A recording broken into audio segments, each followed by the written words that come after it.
Hey guys, I've been getting a lot of nice comments and questions, and I really like that. But one kind of stuck out to me.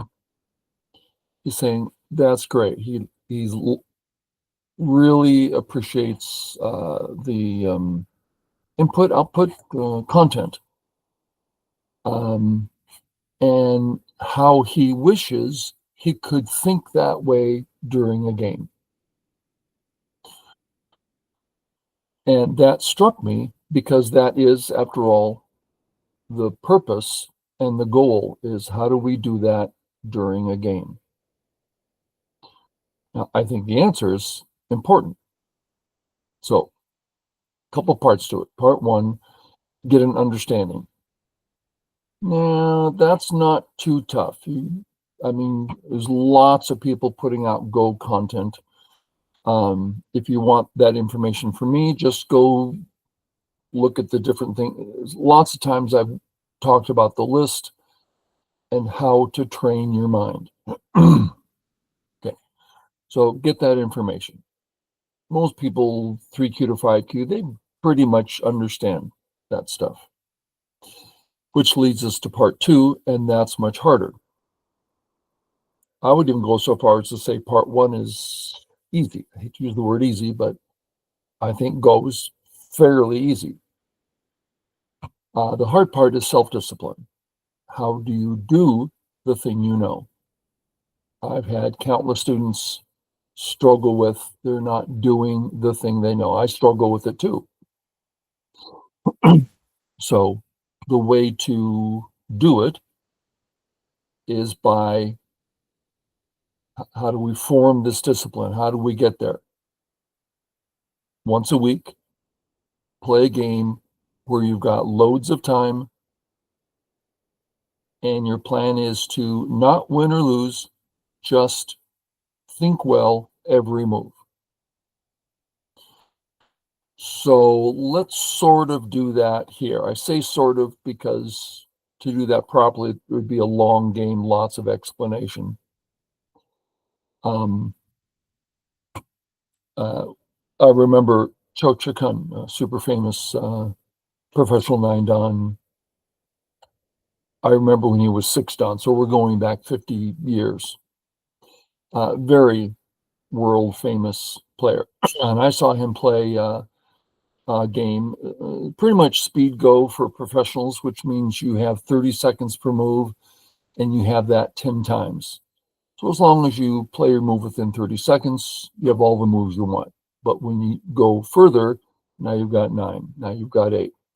He spent the first move, he spent 5 of those 5 times on move 1. So it's not that he was reading anything out, it's that he's putting himself in a position where he's ready to think, to see the board clearly, he's ready to focus, he's ready to play the way we want to play our games. So that's the thing you do once a week is I'm going to focus, I'm going to concentrate. Then in review, did I miss something? Not some readout, something basic. That's all you want to cover, basics. So let's try to play a basic game with this stuff in mind. I set Crazy Stone at 2Q. I'm not sure why. Okay, so I'm white. I always kick one off the 4-4 just because I like to. I'm happy to take the cash, right? There's no thinking yet. This is standard. This is something I've chosen to do for a long time. I like the cash. Okay, it's time to think. Time to crack my neck. He has an open skirt and there's a corner here. So I can take the corner, which stops him from coming in. I like that. I could go all the way, which is terrible for the corner, but next move, all his territory is gone. Or I could play on the wider side, taking the corner, which makes his approach gote instead of sente. 3 good ideas. Another idea is a big board out there. Now that's the one I'm going to do. Why? I don't know what's best. That's not the point. The point isn't go play the best move. No. The point is I've considered these issues and I'm thinking I like 3-3s. I'm going to go take a big move. I already know the Joseki. I'm not going to think long on every one. It's just basic. Here we have a question. Should I press again or not? Yes, because I love, if I could get the turn in Sente, that'd be fantastic. Okay. Now we're back to another decision. We have the ones we're looking at, open skirt and a few ways of dealing with it, or he's got a big wall. Well, to me, that big wall's kind of a big deal. Time to do something about that. A few choices. I can simply negate it with a third or fourth line placement. Done. I'll end up with a group that's relatively stable inside his big area. Now, I wouldn't think of getting many points that way. I'm just going to end up with 2 or 3 points, 5 points, whatever it is. But I've stopped him from doing a lot there. So 2 reasonable choices. Now, I'm going to go with choice 3 because it's something I've done many times, and I do it on purpose because it scares me, which puts me in a position of having to learn. So I'm going to take another corner. This isn't a small move at all. Life, points, and dare I say, Sente. So that's my choice. Okay, you could have chosen just play the fourth line, boom, done. Can't get attacked, you're settled, everything's great. I just had a different choice. There's no thinking per se, other than noticing the 2 main characteristics, and then which one are you going to do? Neither. I'm going to go with 3-3. I don't think they're that important. Okay. I'm not saying it's a great choice. It's just mine. There we go. Oh, okay. Just follow the Joseki. And I'm going to play this now rather than waiting, just so I don't have to think about it. Now what? Grow the top? No, I have a low settled stone. Doesn't want any. It has no other needs there. What about the left? Oh, I have need for white stones over there because I have none, and he has many. Time for some white stones. Now, I could wait a turn if I want. I could play a corner move. I like corners. And then let him play in. Now that's getting exciting. I'm trying to keep in mind this is 2Q, but I also want to keep in mind it doesn't matter which choice you make. Just make it consciously. Be aware the left is getting big. You don't have any white stones over there. On the other hand, he has a nice approach in relative Sente. So I'm just going to take the corner. Do something big for me, stopping him from doing something big. And then he gets, if he chooses to play on the left, he does that in Gote. Okay, my move. That's my choice. Choose whatever you want. Okay. Now we've had, what, 3-4 moves where we've paused to think and made a decision. We don't consider if it's a right decision. We do it something that seems reasonable to us.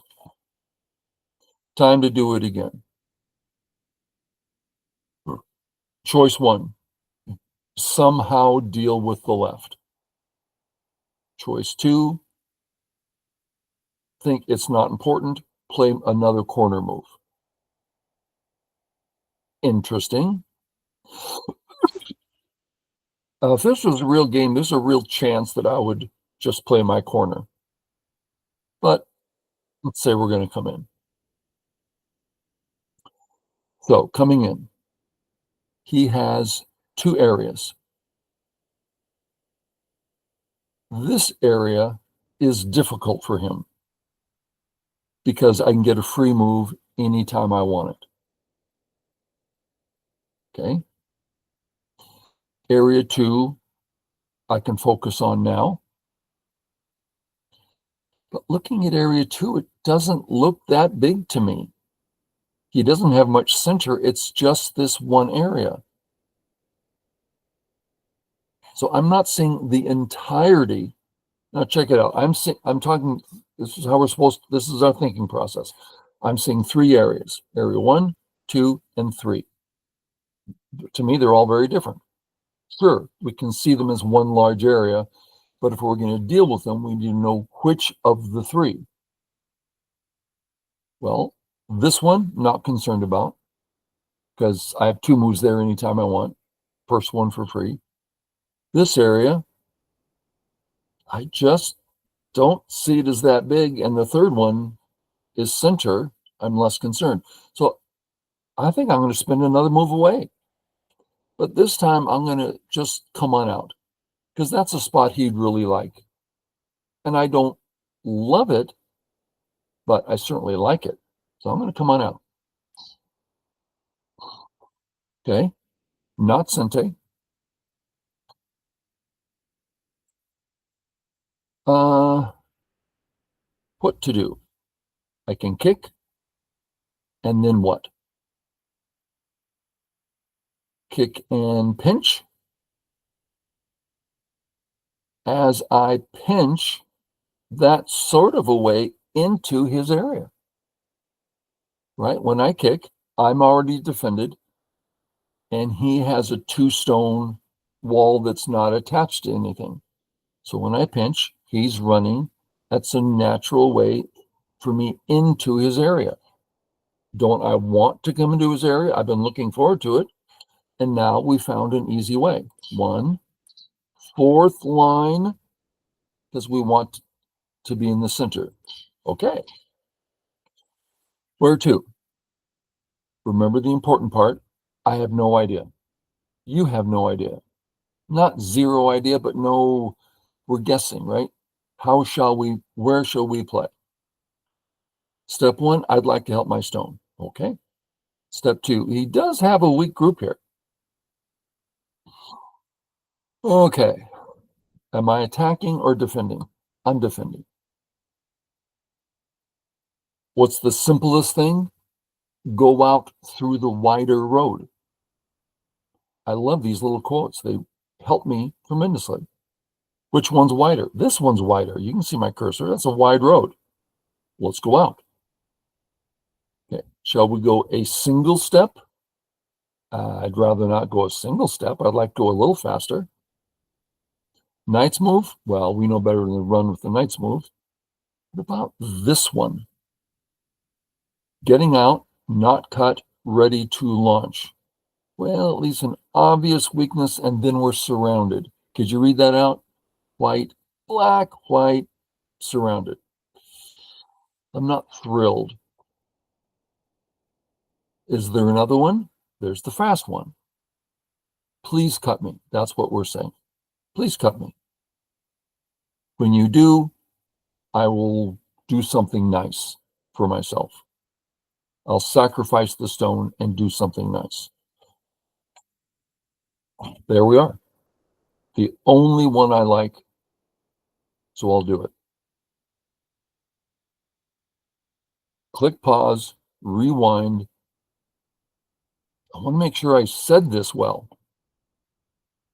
I decided we're defending, not attacking, so I'm not going to go, I'm attacking you. No, I'm here for defense.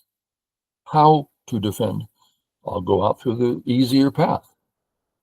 I looked at the different ones, and the only one that was at all speedy and out is this one. Well, yeah, but what happens? I have no idea. Well, I have some idea, but it's just a getting out move in the wider area. Let's see what happens. Oh, I was sure it was going to let me cut. Okay, so we're either going to play the connected move or the stepping move. I like the stepping move a lot. Sure, there's a few ways. This move says, please cut me. I hate that. I don't want to get cut here. So I'm going to play this one, which says, you can kill one stone, but I'm completely, my group is not cut.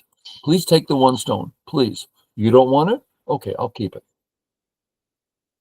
Pause, rewind. Why do I want you to rewind? Because the purpose of this video is, how do we play this way during a game? Lay the foundation and only spend in a casual game. In a casual game, I try not to read out at all, meaning, just a second, let me read this out.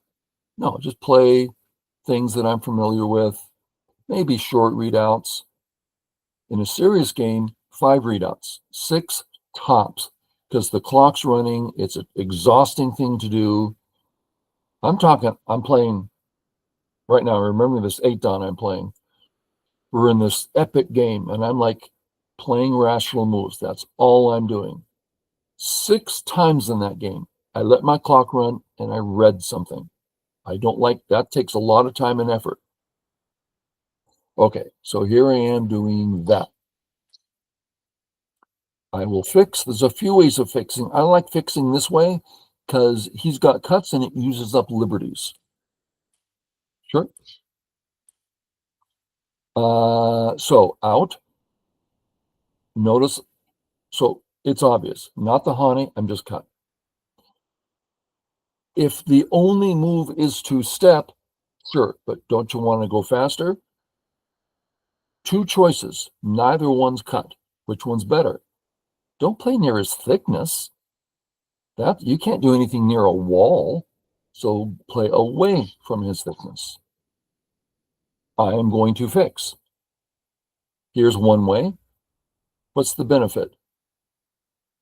I see 2 benefits. One, I almost have an eye. I like that. Second benefit, his 3 stones, when I play here, it uses up the liberty so that he has 3 in a row, which is not enough, right? There's that proverb. That means if he doesn't do anything, when I cut, he has a problem or a weakness. So I like that. Let's look at others. I can play here, saves the cut, and peeps a cut. Well, the proverb says, don't peep if you can cut. Well, I can almost cut. Interesting. So I'm going to go ahead and play this one. Well, what's the benefit here? I can run better next move. Here, I can't run very well at all. What's more important here? Run well or give him a weakness? Running well. I need to run well. So I'm going to play this one. And then out. Hane's good because it's eye shape. This is a little further out, uses up one of his liberties. I like that. No eye shape. Which one's out? This one's the out. Let's play the out. Can I go way out? I don't like these weaknesses I have. I'm going to just make a nice little step out. And out. Thank you very much. Okay. I don't yet have an eye. I would like, he's going to play some move here, forcing me to fix. This helps him on the left and hurts me. So I'm looking for a fix, which like threatens to surround him because he doesn't have an eye yet. So this move certainly comes to mind. So imagine white, you see the cursor, then jump. Totally surrounds his group. This little white move threatens him and stops him from messing with my peep. I like it. This move, very similar. A little better. Better for running this way? Okay. Let's do it. Okay. Is this an I? No. You can just play here. What if I play there? Is it an I? Yeah. So this move creates an I. And notice the jump down is starting to become powerful. And he's thin next to thin. So notice the generalities here. Not some long specific readout, but this creates an I and gets thickness near his two gaps. That's quite general. That's all you need. You don't need long specific reading, just, help me hurt him.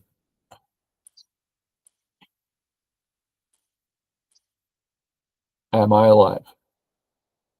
Black, let's just fix real obvious. Black hits the vital point. I drop down, black, white. I'm alive.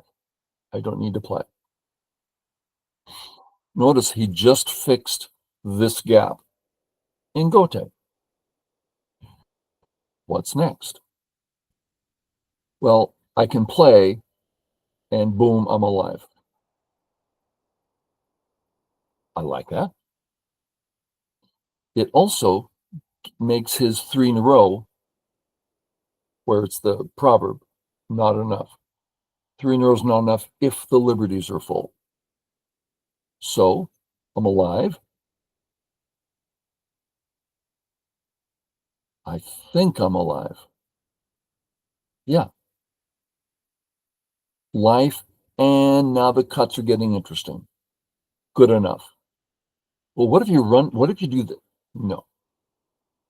Yeah, I can still running, but I don't want him to take it away in Sente.